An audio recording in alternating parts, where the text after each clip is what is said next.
Rest తీసుకోవాలమ్మా, ఇక బండి మీద తిరిగాక ఇప్పుడు ఇవి పుండు మానేదాకా రెస్ట్ తీసుకోవాలంటే ఆ రెస్ట్ తీసుకునేటప్పుడు యూట్యూబ్లో పెట్టుకుంటా వినుకుంటా వినంగా కొంచెం ధ్యానం గురించి తెలిసిందన్నమాట. తెలిసినాక మెట్పెళ్ళ ఈ ధ్యానం ఎక్కడ నేర్పిస్తారు, మాకు ఒక ఎల్ఎస్ ఏజెంట్ ఉంటాడు, ఆ గంగా నర్సయ్య అని.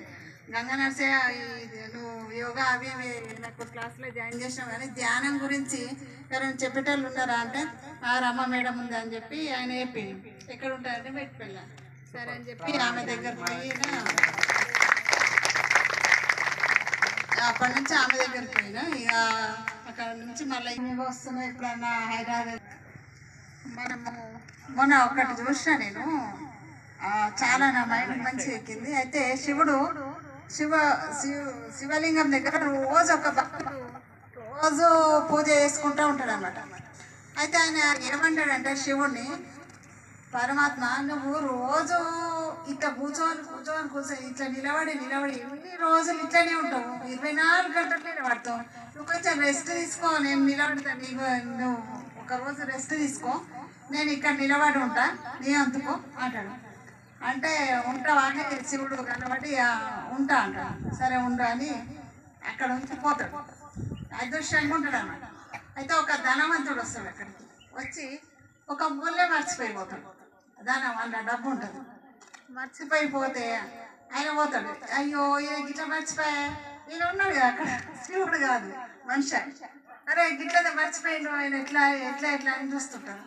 అయితే ఇంకొక ఆయన, ఒక బీద ఆయన వస్తాడు అక్కడికి వచ్చి, నా బిడ్డకు మంచిగా లేదు దేవా, నా బిడ్డ మంచిగా కావాలంటే కొంచెం డబ్బు కావాలా, ఎట్లన్నా కొంచెం నాకు సహాయం చెయ్యు అని అటు చూసేవరకు ముళ్ళు ఉంటుంది. ఓకే అబ్బా నేను దేవుని మొక్కగానే నాకు ముళ్ళు ఇచ్చిండు అని చెప్పి ఆయన పోయి అక్కడ బిడ్డకు ట్రీట్మెంట్ ఇప్పిస్తుంటాడు. అంత లోపల ఒక నౌకల చేపలు పట్టేటైనా వస్తాడనమాట.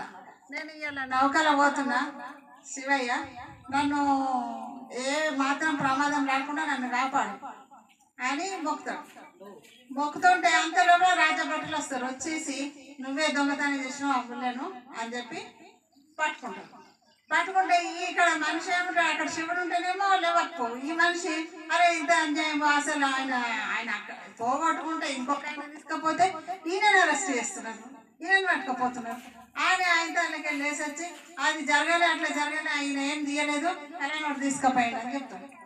చెప్పేసరికి ఈయన నిడిచిపెట్టేసి ఆయన పట్టుకపోతారు, అదంతా కథ. అప్పుడు శివుడు వస్తాడు, సరే ఆయన ఎంత పని చేస్తేరా నువ్వు, అడు ఫస్ట్ డబ్బు పోగొట్టుకున్నాడేమో వాడు అందరిని ముంచి సంపాదించాడు, ఈ వెనుక తీసుకుపోయినాడేమో పాపం వాడి బిడ్డ మంచిగా లేదు, వాడు పీదోడు, వాడు నిజాయితీపరుడు, వాడికి దొరకాలనే నేను చేస్తే నువ్వు ఇట్లా చేస్తే, ఇప్పుడు ఆడ పడవలో పోయేటోడేమో వాడు పెద్ద తుఫాన్ వచ్చేది రేపు, వాడు ఆడ చచ్చిపోతాడు, వాడు చచ్చిపోవద్దని నేను ఇటు బట్టలకు పట్టిస్తే అది క్యాన్సల్ చేస్తుంది, అందుకే నా లెక్క కామ్గా కూర్చోవాలా అని శివుడు చెప్తా. ఇప్పుడు అర్థమైంది నాకు ఎందుకు పలకవో.